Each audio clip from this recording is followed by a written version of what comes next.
Alors le stage a deux objectifs. Le premier, c'est essayer de faire une revue d'effectifs. Alors c'est vrai que nous intégrons aujourd'hui 6 nouveaux joueurs. C'est des joueurs que l'on a suivis à travers les différents clubs. On a certains contacts avec les clubs et donc on sait que ce sont des joueurs qui dans leur club sont assez intéressants de par leur jeu, de par leur engagement. Donc ils méritent nécessairement de toucher à l'équipe nationale, peut-être par l'intermédiaire d'un stage comme celui d'aujourd'hui. Donc ça c'est le premier objectif. Parmi ces joueurs, bien évidemment, certains seront évalués et sont potentiellement exploitables, j'allais dire, pour le match contre l'Andorre. Au regard de ce que j'ai vu aujourd'hui, je pense qu'il y en a une bonne moitié qui est capable d'intégrer l'équipe nationale. Oh, ouais. En bas. En bas. Ouais. Oh. Ouais. Ouais. En bas. En bas. Ok les gars, super. Ça c'était le premier objectif. Le second, c'est d'essayer de se positionner par rapport à ce fameux match de l'Andorre, se positionner à la fois sur le plan physique et se positionner sur le plan stratégique. Donc le but, c'est bien évidemment de revoir le plan de jeu qui a bien fonctionné par exemple contre l'Arménie, qui aurait pu mieux fonctionner en Serbie, mais malheureusement la dernière minute nous a été fatale. Et donc c'est vraiment l'objectif, j'allais dire, majeur du stage, celui-là, le second.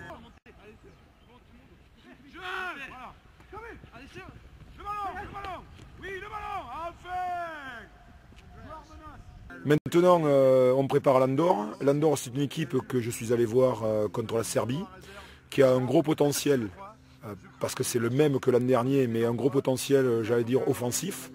C'est une équipe qui joue régulièrement ensemble, puisqu'elle joue dans le championnat français régional. Ils sont premiers dans leur championnat. On sent que c'est une équipe qui est rodée, qui en plus n'a pas coupé durant l'hiver.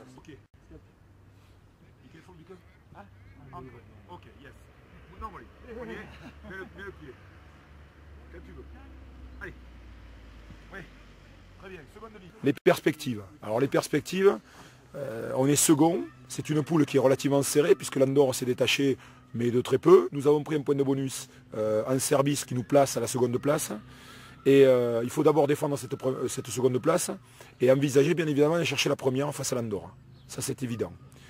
Donc à partir du moment où on arrive à sortir une victoire face à l'Andorre, on est dans une très bonne position pour la suite. Cette position, en fait, elle va être confortable parce qu'on va la défendre en Slovénie, qui, à mon sens, n'est pas l'équipe la plus difficile à jouer.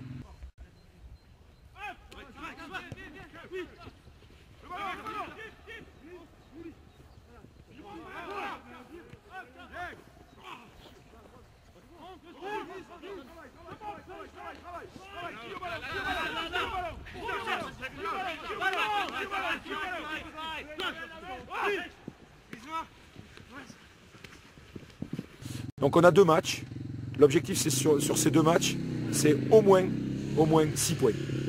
Donc ça fait un peu comptable, mais c'est 6 points. Ça veut dire soit on bat une équipe et on va faire un résultat à l'extérieur, soit on prend le bonus contre l'Andorre, et ça me paraît assez difficile parce qu'ils ont quand même un gros potentiel défensif et offensif.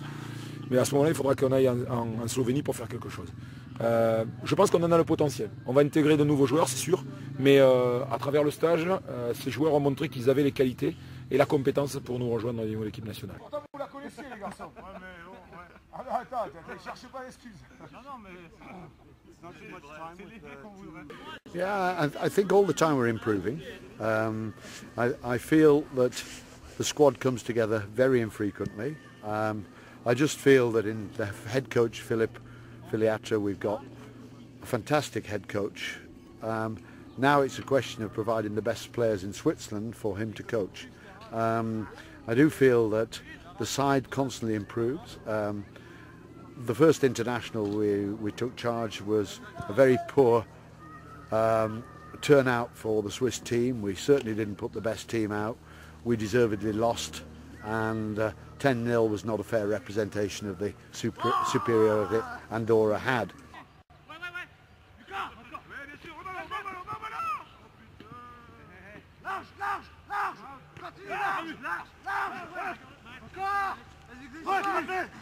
Continue. Against Armenia, we had strong periods and weak periods. We set off very, very slowly, but we had the courage and the guts to come back in the middle period of the game, and then a yellow card in the last quarter, a lot of pressure. We managed to win that game, but it was touch and go.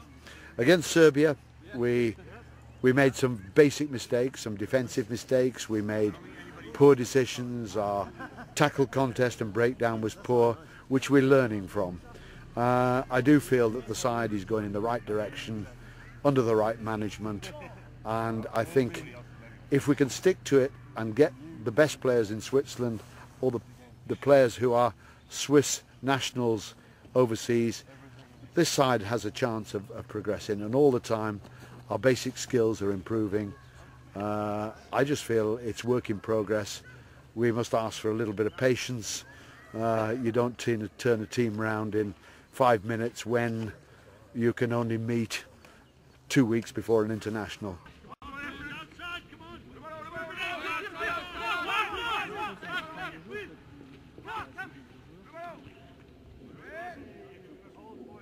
All in all, we've got a squad of players who are constantly improving their basic skills, and I feel that that we can actually show progress on the field. And I think this match against Andorra will be a benchmark to see how far we've come from losing badly last year.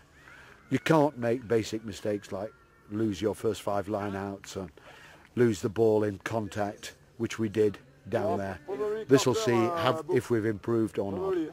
A home international, a great opportunity for players to play in front of their home crowd. We've got a very keen bunch.